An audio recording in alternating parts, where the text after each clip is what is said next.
Mobile phone আজ শুধু একটি ডিভাইস নয়, এটি একজন ব্যক্তির জীবনযাত্রার এক বিস্তৃত চিত্র। সামাজিক, পারিবারিক, ব্যক্তিগত ছবি, ভিডিও, অফিসিয়াল নথি সবই এতে সংরক্ষিত থাকে। তাই প্রশ্ন হলো, আইন প্রয়োগকারী সংস্থা কি নাগরিকের মুঠোফোন যে কোনো সময় তল্লাশি করতে পারে বা ব্যক্তিগত গোপনীয়তায় হস্তক্ষেপ করতে পারে?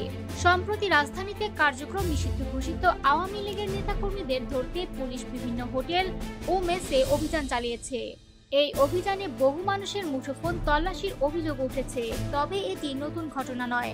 বিগত সরকারের আমলেও বিরোধী দলের কর্মসূচি ঘিরে পুলিশের তল্লাশি চৌকি বসিয়ে মুঠোফোন চেক করা হতো। উদাহরণ হিসেবে 2022 সালের ডিসেম্বরে বিএনপির সমাবেশে পুলিশের তল্লাশির সময় মোবাইল দেখাতে হয়েছিল। 2023 সালের অক্টোবরেও রাজধানীতে সমাবেশ ঘিরে মোড়ে মোড়ে মুঠোফোন তল্লাশি করা হয়েছে।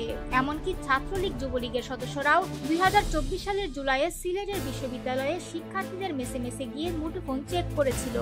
আইন কি এই ধরনের তল্লাশিকে অনুমোদন দেয়? বাংলাদেশের কোনো আইনে সরাসরি তল্লাশির সময় মুঠোফোন চেক করার বিধান নেই, বরং 2006 সালের তথ্য ও যোগাযোগ প্রযুক্তি আইনের 80 ধারা এবং 2025 সালের সাইবার সুরক্ষা অধ্যাদেশে শুধুমাত্র নির্দিষ্ট অপরাধ বা সাইবার হামলার সম্ভাবনা থাকতে সীমিত ও যুক্তিসঙ্গত তল্লাশির সুযোগ আছে।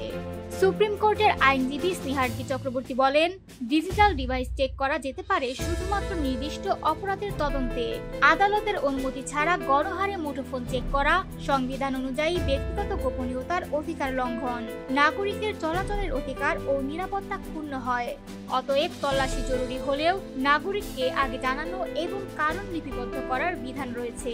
কিন্তু বাস্তবে দেখা যায়, ক্ষমতায় থাকা কোনো দল এই নজরদারি ব্যবস্থাকে প্রায় নিয়মিত ব্যবহার করছে। তাই মুঠোফোনের নিরাপত্তা এখন শুধু প্রযুক্তিগত বিষয় নয়, এটি ব্যক্তিগত স্বাধীনতার প্রতীকও বটে।